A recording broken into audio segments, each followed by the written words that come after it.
Super Mario Maker 2 is one of my most played Switch games, only being beat by Smash Ultimate. With over 1,000 hours of playtime, I've noticed quite a lot of things in the game that are pretty annoying. Today, I want to cover a few of my nitpicks in Super Mario Maker 2 so that they'll maybe fix them in a future Mario Maker 3. Now when I say nitpicks, I'm referring to minor issues I have with the game. While there are quite a few big things that annoy me, like clear conditions as a whole or the 3D World game style, this video will not be focused on those. No, we're going to be looking at those small things, stuff that doesn't completely ruin the experience but just bug me enough to where I think they're still worth addressing. I made a video like this for Smash Ultimate which you all seem to enjoy, so I decided to do that again for Mario Maker 2. So with that said, make sure to leave a like and subscribe if you enjoy. I really want to hit 100k by the end of 2022, and if I do that, then I'll make a video ranking every single moon in Mario Odyssey, so surely you wouldn't want to miss that. But anyways, let's jump right into my nitpicks for Super Mario Maker 2. Hey, did you all know that they made a brand new ninji speedrun level? Yeah, one after the last dash, making there be 21 ninji levels in total. It was just an anniversary level for The Legend of Zelda, so I don't think it's likely we'll get much more after this, but it was still pretty cool to see this. That does bring me to my first point though, keeping the game alive. I personally think Mario Maker 2 dropped the ball hard when it comes to keeping the hype alive post-launch. Like sure, the updates for this game were fantastic, but I just think that there were far too few of them. Now I can't say for certain that this would have been the best course of action, but I think slowly releasing the new items instead of combining them all together into two big updates would have helped this game stay alive just a bit longer. Even if they wanted to keep those items all bunched together, they could have at least handled the ninja speedruns better. These levels were a brilliant way to keep the community active by bringing them all together to see who could get the fastest time on a level. Now the levels themselves were fantastic, for the most part. But Nintendo's release schedule for these was horrendous. There was absolutely no pattern to releasing them at all. Sometimes they would just be one after another, and other times there would be month-long gaps between releases. If there was a set schedule, say a new level every 2 weeks, then people would know when the next level would drop and be much more likely to actually play the game some more. I know personally, I almost skipped out on a few ninjas at the end, so if they continue this concept for the next title in the series, then I hope their schedule is a bit more consistent. That's funny coming from somebody whose upload schedule isn't consistent. While we're on the topic of ninjas though, there is one more thing about them that I wanted to add on here. Now one of my favorite things about Mario Maker 2 is collecting world records on the game's several different stages by different people. I love doing it so much that I actually held the most world records in the game at one point. I mean, now I'm not even in the top 1000, but hey, I used to be cool. One of the hard parts about getting records though is that there's no way to see the current record for a level unless it was uploaded externally to YouTube. I think it'd be fun to allow the creator of a level to choose if ninjas could work with it. Not only that, but it would also allow for the world record to be viewed from the course selection screen. Think of it sort of like the ghosts in Mario Kart Time Trials. Maybe you could even make it to where ninjas are only viewable after someone completes a course, so that they don't get spoiled in, say, a puzzle level. I think that this would drive a lot more people to actually try and get world records. It can be daunting to try and beat records sometimes, but if you view a current record and there are noticeable flaws, then ironing them out can actually be pretty fun to do. I'm really happy that Mario Maker 2 does have world records on every level, but I think adding ninjas to them would go a long way in making the grind for them more enjoyable. Oh yeah, and the fact that you can't view the world record on the official ninja levels is stupid. Like Nintendo, please add that in. Since we're already talking about things attached to any given course, I think the like and boo system needs a complete overhaul. Okay, well not complete, but like a good amount of changes. First off, the fact that boos are invisible is appalling to me. In the original Mario Maker, the only way to rate levels were with stars, however in Mario Maker 2, the boo option was given to us. While I do appreciate the option, no visible count sort of defeats the purpose. I think Nintendo uses boos to better distribute good levels in Endless Mode for example, but it isn't really noticeable. There's no way to tell straight from the level select screen if the level you're going to get is worth playing at all. A visible boo count would immediately let the player get a general understanding of how good a level actually will end up being. That's why I think having a visible boo count is so important. If only a certain video sharing platform listens to that advice as well. The worst part about these invisible boos though, is that there is absolutely no way to see your own level's boo count. Okay, even YouTube lets you do that. This is ridiculous. Boo-hoo, little Timmy, nobody likes your speedrun level with 2 giant Bowsers at the end. Get over it. I hate this protective sort of mindset. Nintendo, please let us see the boo count. Now that's not my only gripe with the like and boo system though, as there are a few more things I'd like updated. For one, why can't I undo or change my rating of a level? Like, I cannot tell you the number of times where I've played a really good level and then after clearing it, I accidentally just... So yeah, let our opinions change, Nintendo. Finally, I really don't like how I can't like or boo levels until I die or complete them. If you try to do it on your first life, then the option will just be sort of blocked off. I sort of get this decision, likely to prevent boo spammers, but I personally find this to be more annoying than anything. Most of the time I play, I do it in the endless challenge mode. That means there have been several times where I've gotten a really good level that just happens to be very difficult as well. If I hadn't died in the level yet, but don't feel like I could proceed forward, then I just have to skip it without being able to like it. I mean, sure, I could always go back to the level, but by then I probably forgot about it and moved on. So I propose that Nintendo let us have the ability to like or boo a level whenever we'd like to. Alright, we've talked enough about stuff sort of outside actual levels, let's talk about some things that annoy me in the actual editor. First off, the smallest of my issues in this section, I always found it kind of annoying that you can only stack up to 5 semi-solids at once. Now you may be wondering, why would you ever stack that many semi-solids anyway? Well, I don't just mean 5 in the same spot. If 6 total are overlapping at all, then the first one you place down will be a race to make room for the new one. Now I have no idea if this is due to how the game stores levels in memory, and I do understand there being a limit, but I feel like 5 is just a bit too small. There have been several times where I've tried to make more complex backgrounds or floors to just end up getting stopped by this limit. So I'd up this to maybe 10 or so. Again, this might be impossible for the devs to do, but it's just a minor annoyance anyway. Something they definitely should be able to fix though would be the track lengths. Now I cannot tell you how many times this has annoyed me, but the fact that tracks have to be an odd number in length is so incredibly annoying. What makes this worse is the fact that Mario Maker 2's screen size is an even number. A lot of the time, I like to have tracks go along the entire length of a room for some sort of mechanism, but the game just won't let me make the track one block bigger instead. The tracks have to be lopsided if you want it to go through a whole room like this, which is super annoying. In Mario Maker 3, I really hope they allow us to expand tracks in increments of 1, because I don't know if I can handle my tracks always being slightly off for much longer.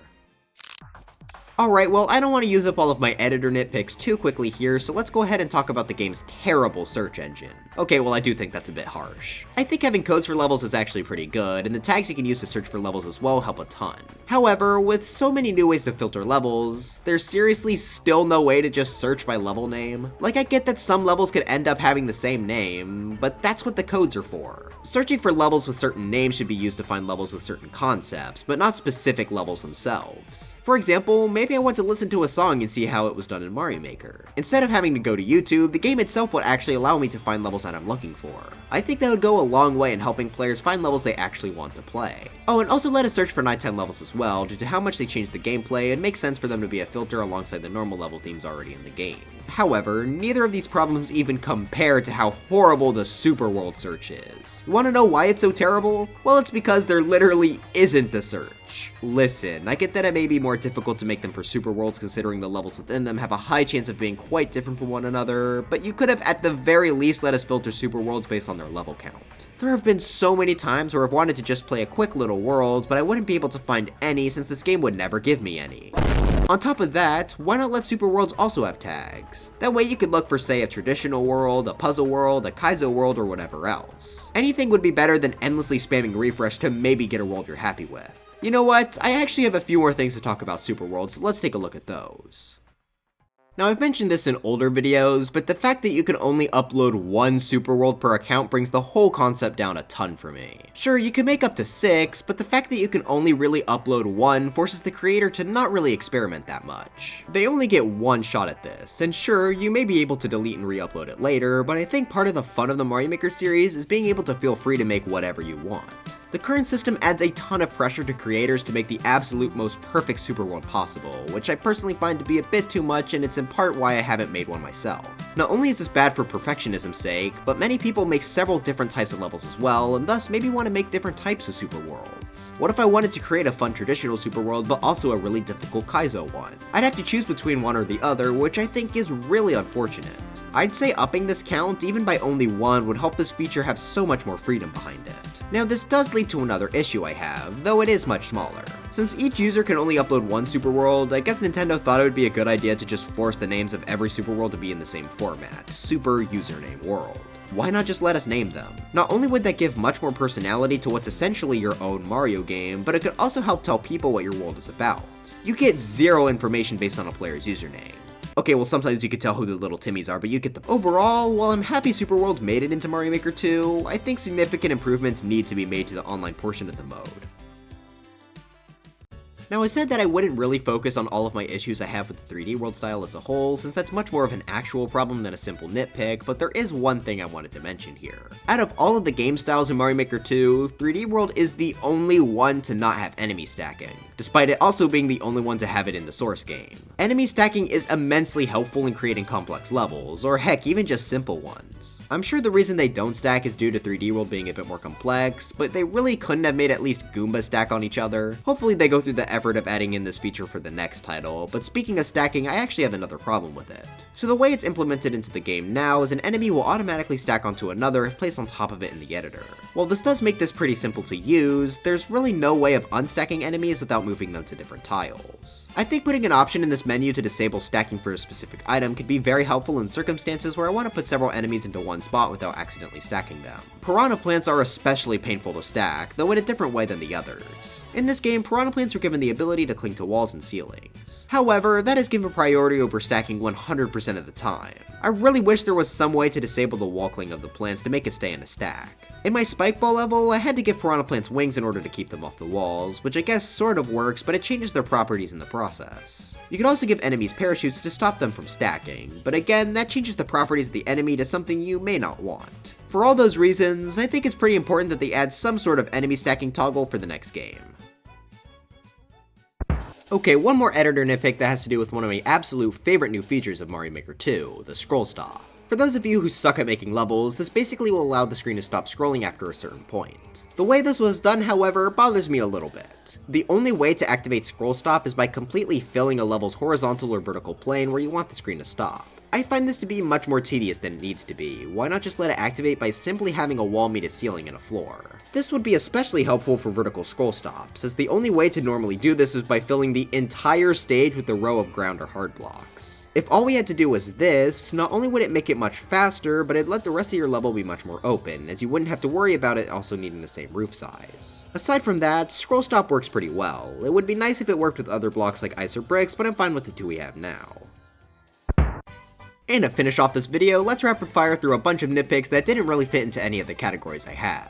First off, I'm still pretty bummed about the removal of the 100 Mario Challenge from the original game. Sure, I enjoy Endless Mode a ton, but I think having the 100 Mario Challenge as an alternative would have been nice as well. Descriptions not being visible when you play a level is pretty annoying. I really like having these to give players some story behind the level or even hints to how to beat it, but since you can only see these on the level select screen, this feature is completely pointless for Endless Mode players. The pause menu always felt empty as well, the short descriptions would be perfect here. But I have saved what I believe to be the two biggest nitpicks in this entire video for last. First off, why on earth would Nintendo remove the feature to download other people's levels and view them in the editor? This was an incredible way to learn techniques from several different creators, and I feel that it led to a lot more creativity overall. I get that some people were using this to copy other people's levels, but I really don't think this problem was a big enough deal to completely remove such an incredible feature from the sequel. As for my personal biggest nitpick in Super Mario Maker 2, I've ranted about it several times before, but the fact that they don't have a restart from checkpoint button in the menu is appalling. For those of you that don't know, the game gives the player a restart button, so if they ever get soft locked, they can just restart the level quicker.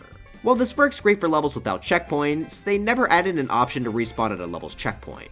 There have likely been hundreds of times where I've played a level, gotten to the checkpoint, then soft-locked myself somehow and was forced to decide between waiting out the timer, which could take several minutes, or restarting the level from the very start. Simply by adding in a respawn from checkpoint buttons, situations like this would become much less of an annoyance. So if there's one thing I would want Nintendo to add to Mario Maker 3, it would be an option to restart from the last checkpoint. Oh, actually, you know what? Screw Mario Maker 3. If Super Mario Party was able to get online play a decade after its launch, Nintendo could add this in now. Come on, Nintendo, give us a restart from checkpoint button.